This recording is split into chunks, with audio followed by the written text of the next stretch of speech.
Good morning all. मैं सबका welcome कर रही हूँ अपनी कोचिंग की तरफ से, द कोर कोचिंग सेंटर। आप लोग नए वीडियो के लिए मेरे चैनल को सब्सक्राइब कर सकते हैं, ईमेल आईडी पे मेल भेज सकते हैं, कोई क्वेरी होती है या मोबाइल नंबर पे कांटेक्ट कर सकते हैं। नाउ जो हमारा चैप्टर एसिड बेस और सॉल्ट बचा था, उसके आगे के नोट्स मैं आपको प्रोवाइड कर रही हूँ। इंडिकेटर मैं आपको पढ़ा चुकी थी, अब मैं आपको बताने जा रही हूँ एसिड के बारे में। एसिड क्या होते हैं? सबसे पहले एसिड जो कि खट्टे होते हैं टेस्ट में, जैसे आप कुछ भी नींबू खा रहे हो या फिर कच्चे आम खा रहे हैं या फिर अंगूर खा रहे हो, वो आपको टेस्ट में कड़वे या फिर खट्टे लगेंगे, वो हमारे होते हैं एसिड। एसिड वो होते हैं, जैसे पिछले चैप्टर में आपने पढ़ा, पिछले वीडियो में आपने देखा कि लिटमस पेपर के बारे में आपको बताया था कि वो ब्लू लिटमस को रेड में चेंज कर देते हैं। एसिड हमें एचाइन देते हैं, ये दो टाइप के होते हैं। एचाइन के बारे में हम फर्दर डिस्कस करेंगे। Organic acid and mineral acid. First we talking about the organic acid. ऐसे एसिड जो कि एनिमल और प्लांट दोनों में प्रेजेंट होते हैं, वो ऑर्गेनिक एसिड होते हैं। एग्जाम्पल मैंने यहाँ पर लिया है आंट एंड काऊ का। आंट के अंदर चींटी जो हमें काटती है तो उसके अंदर फॉर्मिक एसिड प्रेजेंट होता है। काऊ जिससे हमें दूध मिलता है, उससे हम दही जमाते हैं, उसमें लैक्टिक एसिड प्रेजेंट होता है। प्लांट्स की बात करें तो जैसे टमाटो ले लिया, उसमें ऑक्जेलिक एसिड प्रेजेंट है। When we talking about the mineral acid, ऐसे एसिड जो कि प्रिपेयर होते हैं मिनरल से, अर्थ से, वो मिनरल एसिड होते हैं। इसे हम मैन मेड एसिड भी कहते हैं।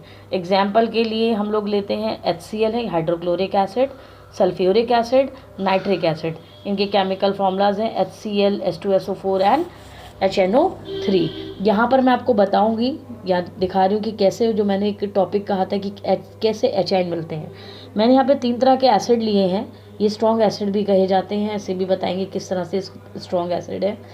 HCl हाइड्रोक्लोरिक एसिड कि जब रिएक्ट होता है तो एचाइन अलग हो जाता है, Cl अलग हो जाता है, यानी कि हमें ये H प्लस आइन दे रहा है। H2SO4 में 2 H प्लस आइन मिल रहे हैं। SO4 अलग हो जा रहा है, HNO3 में हमें H प्लस आइन मिल रहा है और NO3 अलग हो जा रहा है। तो मीन्स आपने यहाँ पर कॉमन क्या देखा, यहाँ हमें एचाइन मिल रहे हैं। ये इंडिकेट करते हैं ये एसिड है। एसिड को हम फिर फर्दर डिवाइड करते हैं 2 कैटेगरीज में। 2 कैटेगरीज कैसी हैं? Strong acid and weak acid. Strong acid क्या होते हैं? ऐसे एसिड, ऑल मिनरल एसिड, जितने भी मिनरल एसिड होते हैं वो स्ट्रॉन्ग एसिड होते हैं। केवल एक ऐसा मिनरल एसिड होता है जो वीक होता है, वो होता है कार्बोक्सिलिक एसिड। मैंने एग्जांपल के लिए फिर यहाँ पर लिखा है H2SO4, HCl, HNO3, sulphuric acid, hydrochloric acid and nitric acid. Weak acid, ऐसे ऑर्गेनिक, जो ऑर्गेनिक एसिड होते हैं वो वीक एसिड होते हैं। फिर मैं बता रही हूँ स्ट्रॉन्ग एसिड, मिनरल एसिड जो होते हैं वो स्ट्रॉन्ग एसिड होते हैं, ऑर्गेनिक एसिड जो होते हैं वो वीक एसिड होते हैं। इसके लिए एग्जांपल लिया मैंने एसिडिक एसिड यानी कि CH3COH और टाइट्रिक एसिड का। फिर हम इस चैप्टर में आगे बढ़ते हुए 2 टर्म्स को इंट्रोड्यूस कर रहे हैं। यहाँ पर हम इंट्रोड्यूस करें 2 टर्म्स, कॉन्सेंट्रेटेड एसिड क्या होते हैं और डाइल्यूट एसिड क्या होते हैं। कॉन्सेंट्रेटेड एसिड वो एसिड होते हैं जिसमें पानी का अमाउंट बहुत ही कम होता है। A concentrated acid is one which contain the minimum possibility amount of water in it.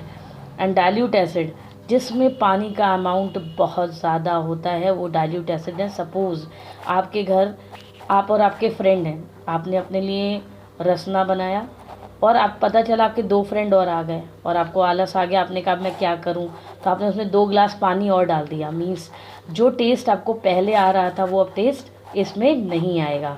Means वो डाइल्यूट हो चुका है। उससे पहले वो कैसा था? कॉन्सेंट्रेटेड था। इस एग्जाम्पल के थ्रू भी आप इसे समझ सकते हो। नाउ अब हम इसकी प्रॉपर्टीज़ के बारे में डिस्कस करेंगे कि एसिड की प्रॉपर्टीज़ क्या है। जैसा कि मैंने आपको पहले ही बताया एसिड की प्रॉपर्टीज़ के बारे में कि एसिड वो होते हैं जो खट्टे होते हैं टेस्ट में, जो ब्लू लिटमस को रेड में चेंज कर देते हैं। और एसिड का जो सोल्यूशन होता है वो इलेक्ट्रिसिटी प्रोड्यूस करता है। मतलब अगर एसिड होगा, कभी आलू से एक्सपेरिमेंट करके देखना और उसका नेगेटिव और पॉजिटिव एंड अलग अलग करना और इसकी एंड के थ्रू एक बल्ब को कनेक्ट करना तो वो जल जाएगा। मीन्स एसिड प्रेजेंट होते हैं उनमें भी। ये घर पे करने का है तो आप लोग करके देख सकते हो। एसिड वो होते हैं, एक पॉइंट यहाँ पर मैंने यहाँ डिस्क्राइब करने जा रही हूँ। एसिड जब मेटल से रिएक्ट करते हैं तो सॉल्ट और हाइड्रोजन गैस इवॉल्व होती है।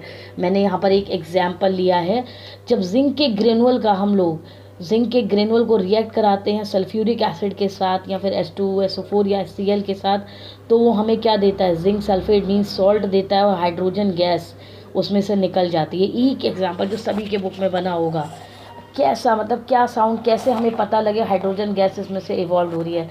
तो इस डायग्राम के थ्रू, इसमें एक टेस्ट ट्यूब है जिसमें जिंक के ग्रेनुअल्स हैं और उसमें मैंने डाइल्यूट सल्फ्यूरिक एसिड लिया है, बॉइलिंग ट्यूब है, रबर का कॉर्क लगा दिया, इसके थ्रू मैंने एक ग्लास ट्यूब को जोड़ा है। उस ग्लास ट्यूब में मैंने एक बीकर से जोड़ा है जिसके अंदर जो है सोप सॉल्यूशन है।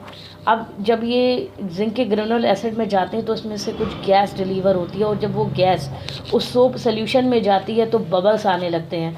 अब वो जो बबल्स आ रहे हैं तो हम कैसे चेक करें कि उसमें क्या प्रेजेंट है। जब भी आप मैच बॉक्स में से तीली निकालिए और जब आप उस बबल पर टच कराओगे तो पॉप साउंड प्रोड्यूस करेगा। पॉप साउंड जब प्रोड्यूस कर रहा है मीन्स क्या है कि वहाँ पर हाइड्रोजन गैस प्रेजेंट है।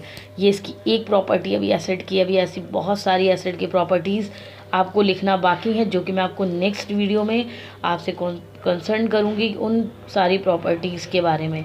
तब तक के लिए okay, thank you, bye bye.